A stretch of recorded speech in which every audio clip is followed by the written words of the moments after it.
Yeah, good afternoon, students. In the previous class, we discussed, the last point we discussed is that insistence on keeping poetics apart from linguistics is warranted. When the field of linguistics appears to be restricted, when the field of linguistics is restricted to something or limited, then we can that limitation or that restriction can give warranty to the separation of these two fields. Okay, the field that is poetics and linguistics. So here we should understand that. Here we have to understand that. Okay, if that linguistics is not if that linguistics is not restricted, then we can't find such a separation, but it was restricted. That's why this linguist, they felt that there is these two fields are separate from each other. So how we discuss that, when the sentence is viewed by some linguistics as the highest analyzable construction, when a sentence is viewed as the highest analyzable construction, if we consider the sentence as the highest analyzable construction, then surely we can't go beyond that. We can't go beyond that. We can't study the background of the background. We can't study coherence. We can't study cohesion. If we are limited ourselves to sentence only, we can't go beyond that. We can't study cohesion, coherence, background knowledge. Even we may not be mindful of discourse. Okay, that's why that limitation can make linguists to feel or to generalize that there is a separation, or these two are separate from each other. These two fields are separate from each other. Okay, when the scope of linguist is confined to grammar alone. Okay, the scope of linguistics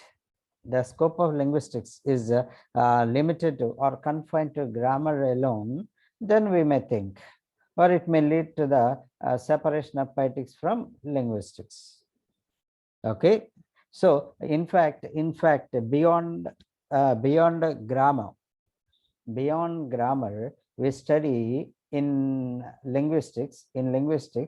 We study beyond the grammar. We study phonological aspects and semantic aspects. Okay, phonological aspects and semantic aspects. Okay, in grammar we may be mindful of this morphology and syntax. Okay, based on the syntax, some words may be grouped. Okay, then we may study those individual words in the grammar at least some extent.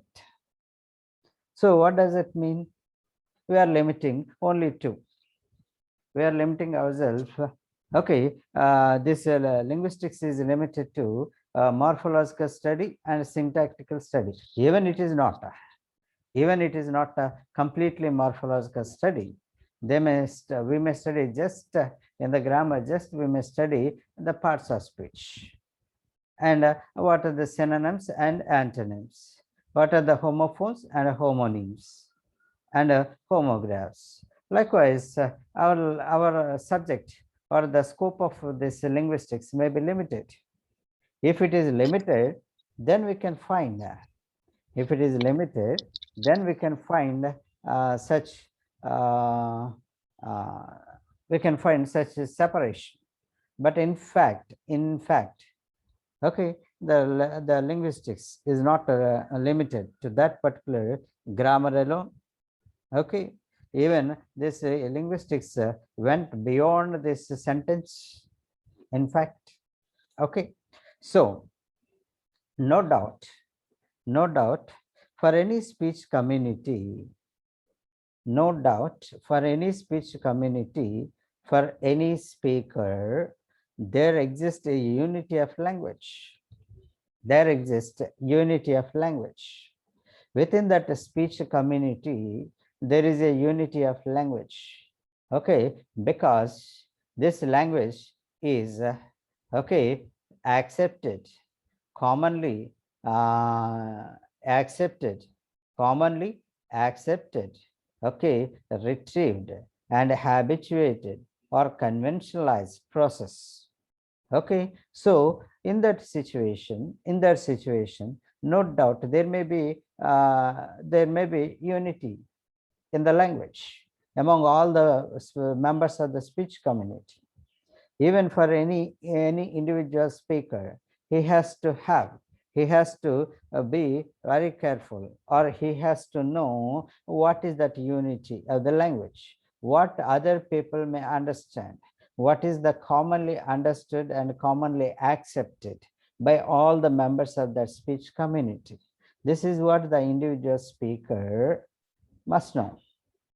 Okay, anyhow, no doubt, no doubt, we can say that for any speaker, for any speech community, there exists a unity of language, a unity of language. But this oral code, this overall code, okay, language itself is a code. Language itself is a code. This is oral code. Okay, within this code, there are many other subcodes. There are many other subcodes. For example, let me tell you, okay, I'm a teacher. I'm a teacher. This is a, this as a sentence is one code. This as a sentence is one code. I'm a teacher. But within this statement, we can find some other constituent parts. Okay, I am a teacher. I am a teacher. Four parts. And you see, each part is a code. Each part is a code, but subcode. Okay, within a sentence, we can have some subcodes. In the same manner, within the speech, we can have many sentences. Each sentence is a code. Likewise, there are infinite number of codes in a language, in a language. So what can we understand? But this oral code represents a system of interconnected subcodes. This oral code represents a system of interconnected subcodes. There are subcodes, but these subcodes are interconnected. In the place of teacher, in the place of teacher, or in the place of I, in the place of I, in the example of I am a teacher, in the example, I am a teacher. In the place of I can't use smoking. Smoking is a teacher. It can't be used. Okay. After I can't use. After I can't use. I is a teacher. I is a teacher. I can't use that because okay, between these two, there is no proper agreement. Okay, this all the time, I is agreed all the time with. I is agreed all the time with am in case of simple present. In case of simple present, or at least in case of present. What is going on here? Okay, this verse, this is not suitable in that place because among all the subcodes, what we use in a particular sentence or in a particular structure, there is a particular interconnection. There is a particular interconnection. We should not forget that point. You see, This oral code represents a system of interconnected subcodes. Interconnected subcodes. Each language encompasses several concurrent patterns, concurrence. Okay, the agreement. Okay, several concurrent patterns, which are each characterized by a different function. Each one is characterized by a different function. Each one is characterized by a different function. For example, in the example we discussed, I am a teacher. I I has a particular function. The word I has a particular function, that is a personal pronoun to represent the speaker. At the same time, is sorry, am is not the speaker. Am is not the speaker, but am will represent that it is at present. It represents that it is present. It is present time fact. Okay, so we use am to represent the present. Instead of am, if we use was, then surely it is past. Okay, so if you observe carefully, the function of I is different from the function of am. The function of I is different from the function of am. So likewise, we can understand that in this pattern, in this concurrent patterns, okay, each subcode is characterized by a different function. Each subcode is characterized by a different function. Okay, even in that example, I'm a teacher. Even the word a a definite indefinite article will represent something surely. Okay, what does it mean? If you use the word a, that means that it means that there are many teachers. I am not only the teacher, there are many teachers. Here, that even that letter a as a indefinite article has its own function, right? So here we can say that, yeah, this language, each language encompasses several concurrent patterns, which are each characterized by a different function, right? So we must agree with Sapir, okay, Sapir, Sapir, or a linguist. Okay, for him, ideation reigns supreme in language. Okay, so in composition of the message, ideation is the supreme. Ideation process is the supreme. Okay, what is this ideation? Getting or a generation of an idea. Getting an idea or generation of an idea is ideation process. Already we discussed that point in communication skills in second semester. Okay, what is going on here? Ideation is important. Getting an idea is important for him. For whom? For Sapir. Okay, now this Roman Jakobson, he says that we can agree with Sapir that ideation reigns supreme in language. Okay, ideation took the supreme place. Ideation may be the highest, maybe in the highest position in language. Okay, but see the Roman Jakobson's argument. He says that, okay, we can agree. He says that, okay, we can agree, Sapir, that the ideation reigns supreme in the language. But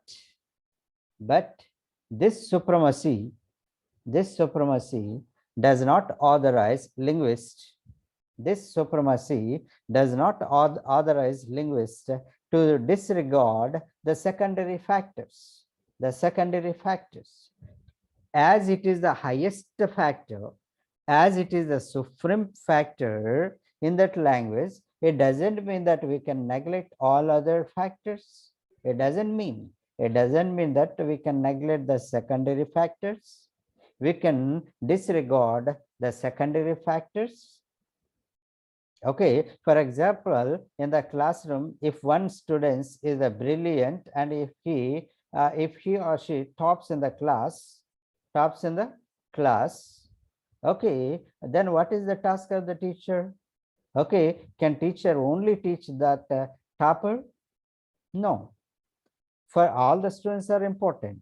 Making her to be topper at the end of the semester or at the end of the course is important, as well as his duties to make other students also pass or get first class or second class.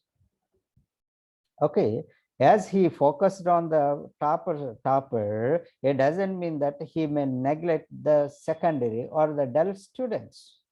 He can't neglect. He can't neglect. In the same manner, okay, though the ideation reigns supreme in the language, this supremacy does not authorize linguists, okay, to disregard the secondary facts, the secondary factors, right? So now he presents this Raman Jacobson, he presents one point for our notice, that is the emotive element. The emotive elements of speech. The emotive elements of the speech, which can't be described with a definite number of absolute categories, are classified by Joos, Joos, Joos, okay, another scholar. Okay, that scholar, okay, categorized these emotive elements as non-linguistic elements of the real world.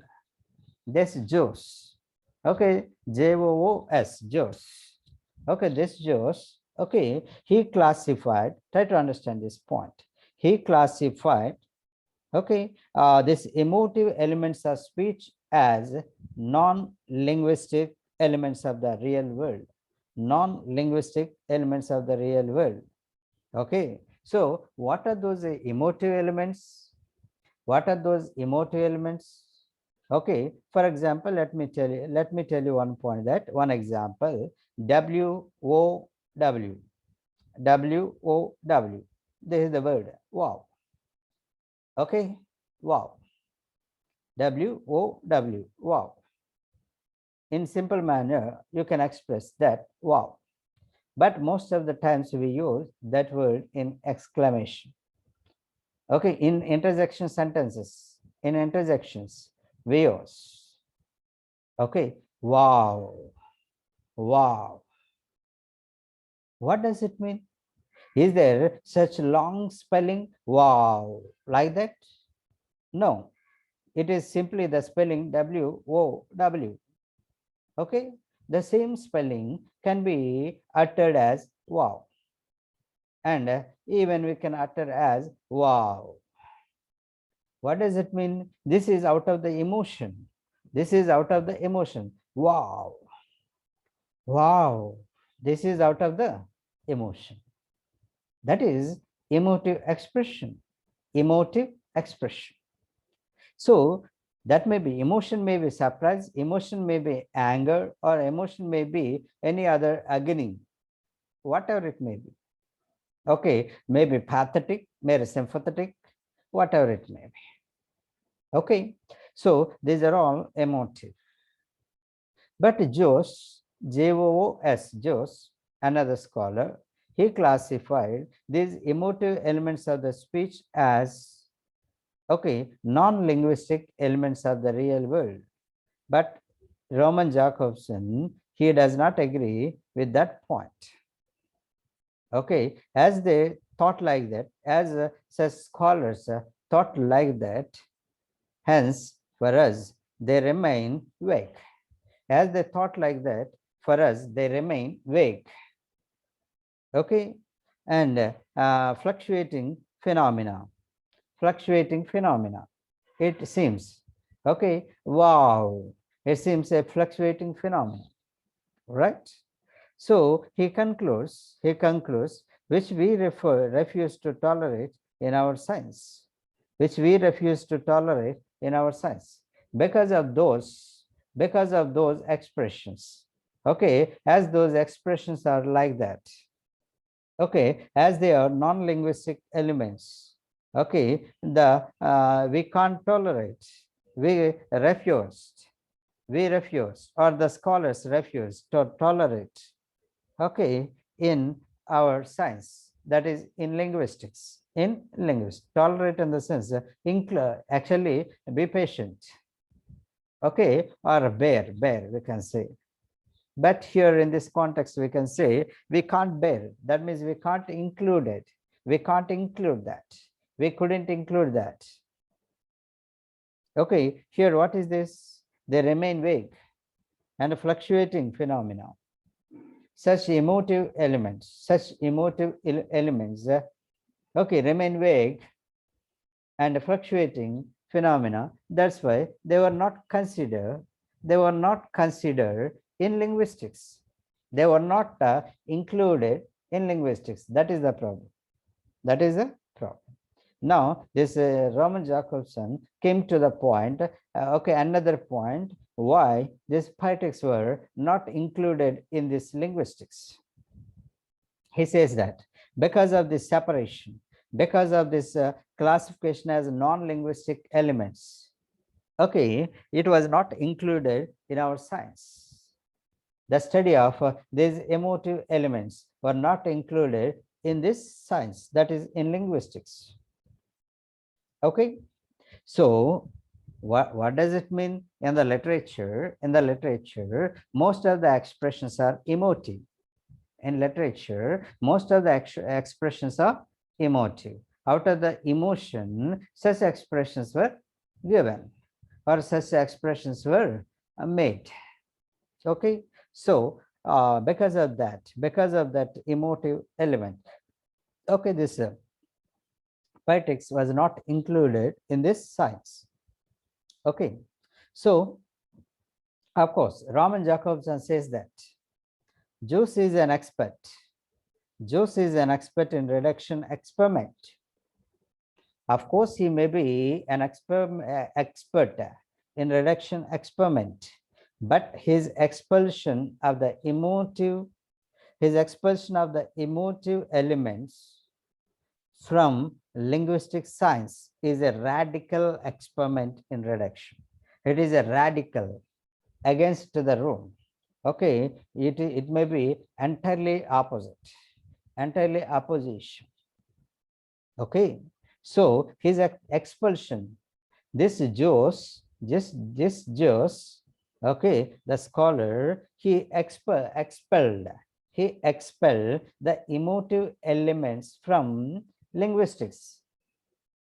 Okay, so as he expelled the emotive elements from the linguistics, when I discussed Aristotle poetics, I told you one thing, that Plato, in his book Republic, he expelled the poets.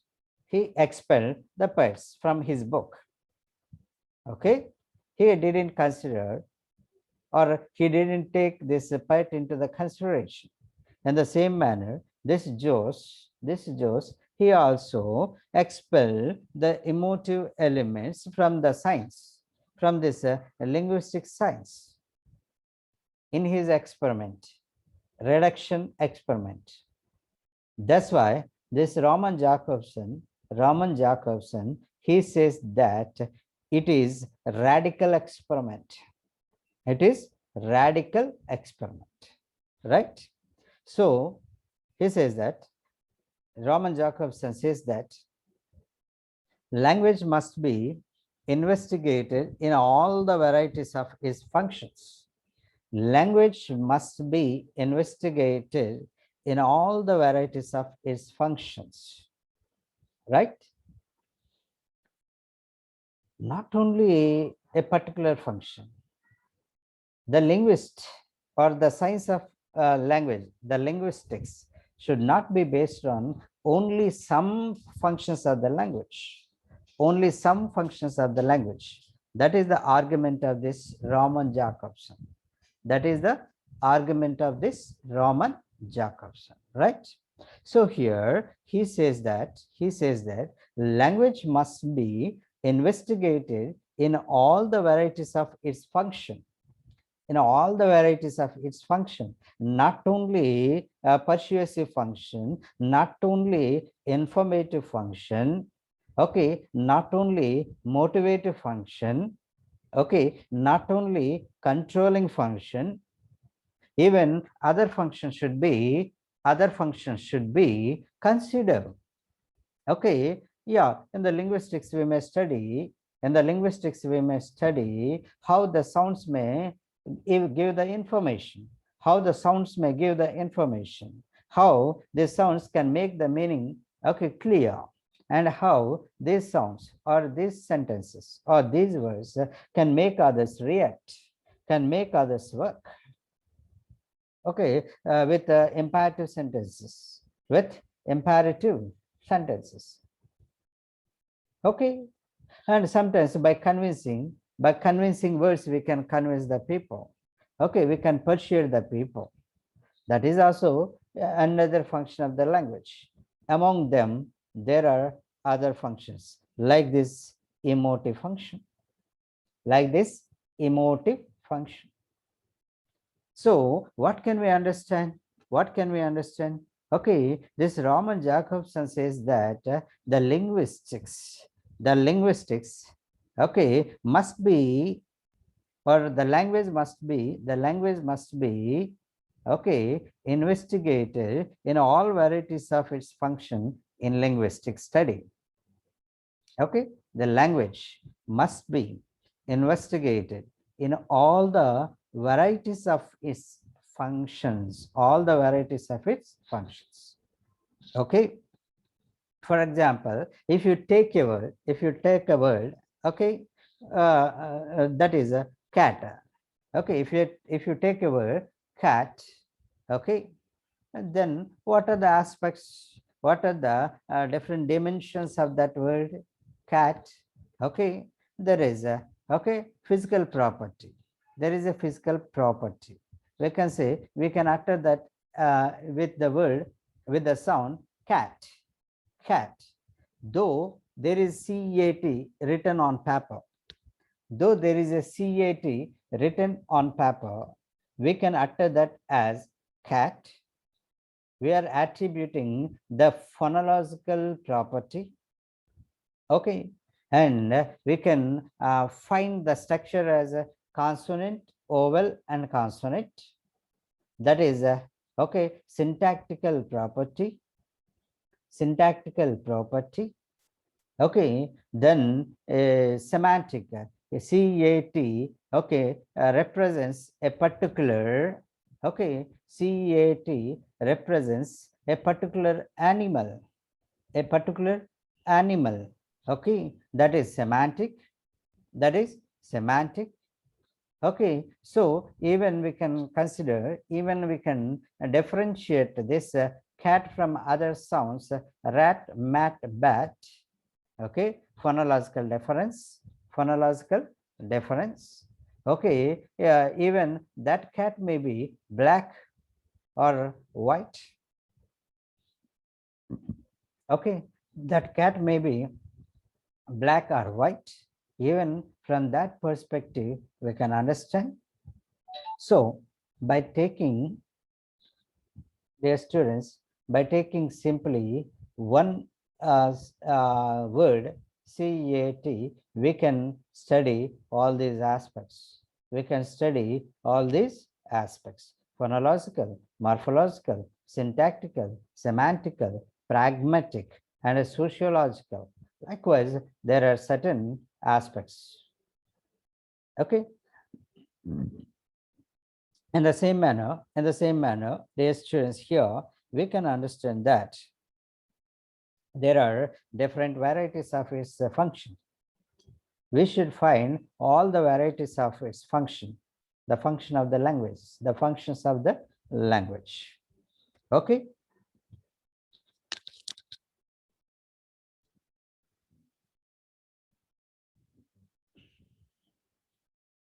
So before discussing the poetics, we must define its place among the other functions of language. Okay.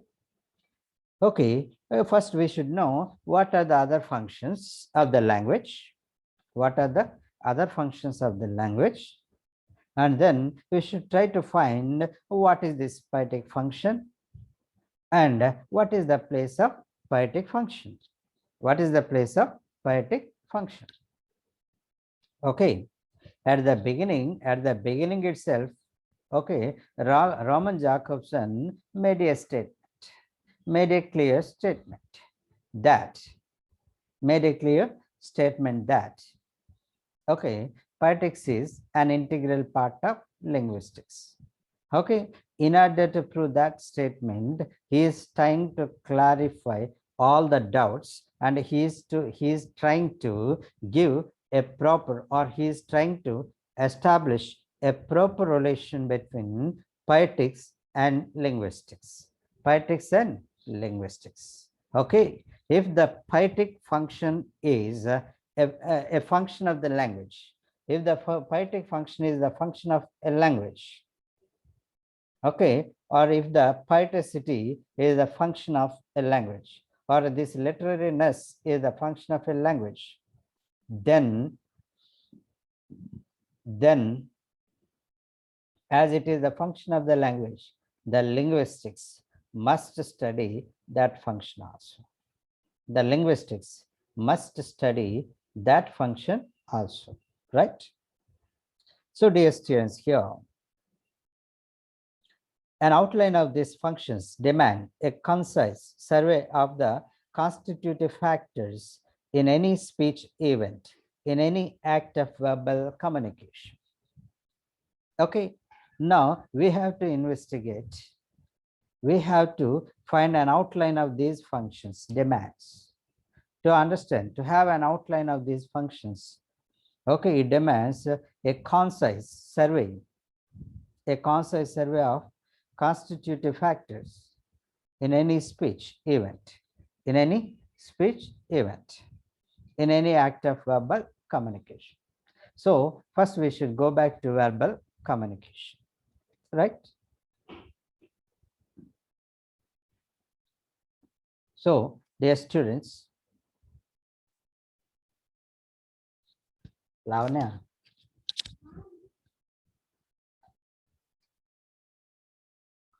So an outline of these functions demands a concise survey of the constitutive factors in any speech event.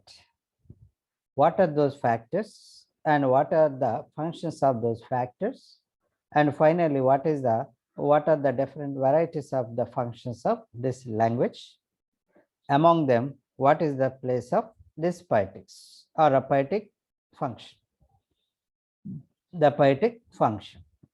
If we could find the relation between the poetic function and the language, or if we could find a proper place for these poetic functions among all other functions of the language, then surely we can connect the poetics with linguistics. That is his plan. Okay, so now we have to understand the constitutive factor. Sorry, we have to understand a speech event or a verbal communication. Okay, then what is the verbal communication? Okay, what may be there? You see, in any factor, okay, in any speech event, we can find addresser, addressee, and message, okay, context, okay, and a proper channel, okay, and we may find code. Okay, so dear students, already I shared that diagram. in your WhatsApp group. Okay, so yeah, maybe, yeah, this is, see, addressor and context, message, contact, code, and addressee. This is the diagram. Okay, so dear students, we can understand that from this phenomena, if we study this diagram, then we can understand the factors. Right? So, addresser, addressee, context, message, contact, and quote. Okay. So, the addresser sends a message. The addresser sends a message to all the addressee. Okay. So, what does this addresser sends a message? See, in this statement, we can find three factors. The addresser sends a message to the addressee. We have three: addresser, message, addressee. But to be operative, the message requires a context. To be operative, a message requires a context. Refer to sizable or understandable by the addressee. There should be a reference. Okay, the contextual reference. Context is needed. Okay, then a code, not only the context, it needs a code into which the message can be converted. Okay, food, English, annam, Telugu. Another word may be in Hindi. Into which code? This language, this message is converted. That is the important thing, dear students. Okay, so this message, a code fully or at least partially common to the addresser and addressee. Even that code should be common. That code should be common to the addresser and addressee. Okay, so for example, okay, if I have the code this as a mobile, this thing has a code in the language mobile. Okay, this should be known by both parties. This should be common to both addresser and addressee. Okay, that's why a code is also important. And finally, a contact is necessary. A contact is necessary between speaker and listener, between the sender and receiver, either orally or in the written form, or face to face, or over the telephone, or in the form of the letter. If it is if it is at a distance, if they are at a distance. Likewise, either physical or psychological contact. Physical and psychological contact. Okay, if you're present in the class, okay, if you are not psychologically connected to the teacher's class, you can't understand what the teacher is saying. Okay, psychological connection, both psychological connection and physical connection. These two are important.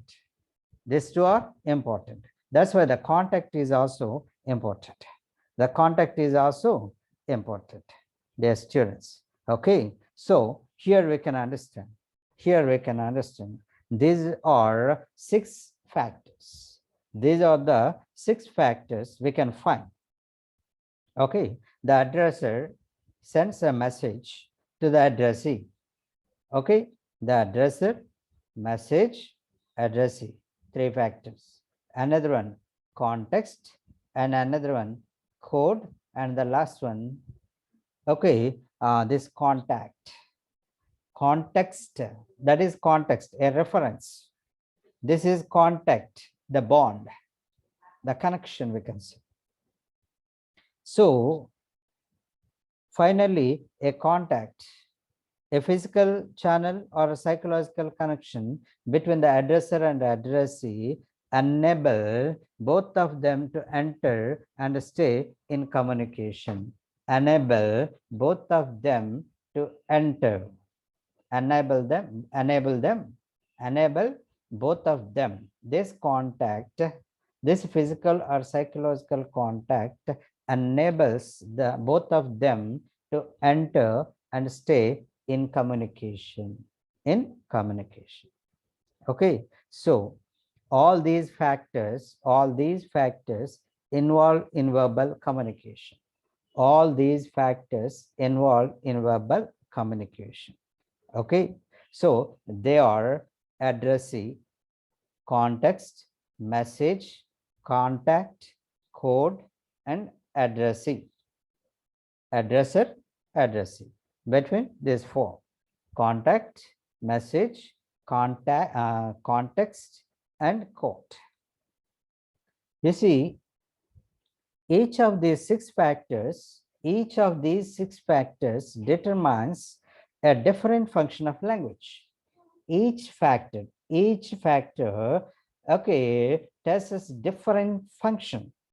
At the addressor level, we can find one function. At the context, we can find one function. At the code, we can find one function. Likewise, at each of these factors determines a different functions of language. Okay, so the verbal structure of your message, depends primarily on these predominant functions. Okay, the verbal structure of your message depends primarily on these predominant functions. Dear students. Okay, so if we study all these functions, then we can understand, okay, whether there is a poetic function available in these factors or available with this within the phenomena of this language. Then we can place that poetics, or we can place the poetic function in this factors, in this different varieties of functions. Okay, so here we can understand the so-called referential, okay, the orientation towards the context. Okay, if we observe the context, we can find the referential function or a denotative function. The referential function, that means in that context, the word refer a particular meaning. Okay, in a particular context only, the meaning and the word or the code may be connected. So here we can understand that, okay, the orientation towards the context. Briefly, we can call, okay, a referential or a denotative function. Okay, and then the so-called emotive or expressive function at the addressor level, we can find, okay, the emotive or expressive function. Okay, addresser either emotionally convey some information, or he may express something. Okay, so yeah, this is emotive. Okay, so this referential language, if you observe this two, context and addresser, the referential language is surely different from this emotive or expressive function. Okay, most of the times, this emotive or expressive function is present in intersections. Right? Intersections. Okay, so what can we understand from this point? Okay, what can we understand? Okay, so intersections. In the intersections, we can find this emotive. Okay, the so-called emotive or expressive function focused on the addresser, focused on the addresser. This emotive function focused on the addresser aims a direct expression of the speaker's attitude. It aims a direct expression of the speaker's attitude toward what he is speaking about. What he is speaking about. Okay. So the so-called this expression of the speaker's attitude in this emotive function, okay, the speaker's attitude may be expressed. The speaker's attitude, okay, towards the thing, what he's speaking about, towards what he's speaking about. Okay, he may convey his attitude. He may express his attitude. Okay, so we can say it is attitudinal. Okay, so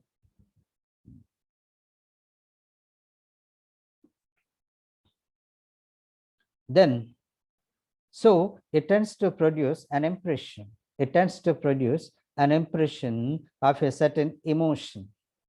It tends to produce, okay, an impression of a certain emotion, whether true or feigned. Therefore, the term emotive, the term emotive, understand these statements clearly. You have to remember this statement.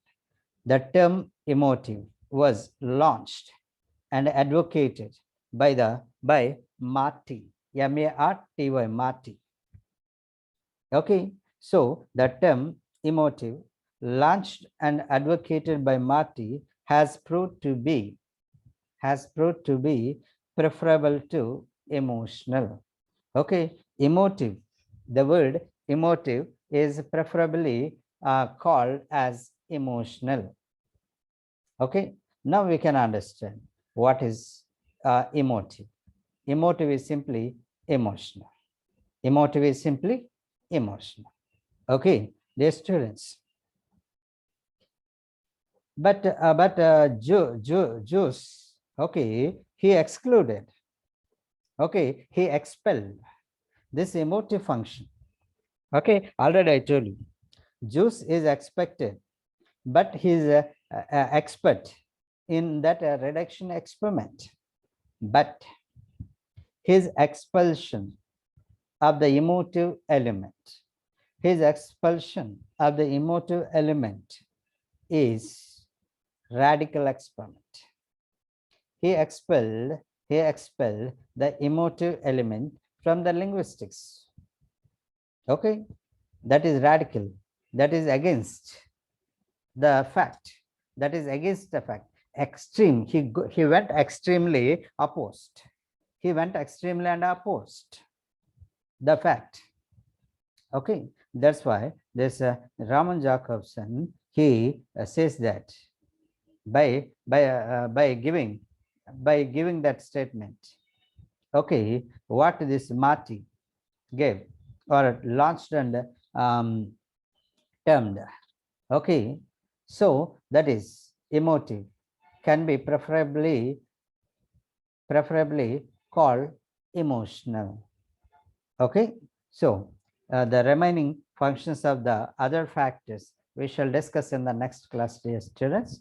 With this, I would like to conclude. As it is, as the time is up, I would like to conclude this class.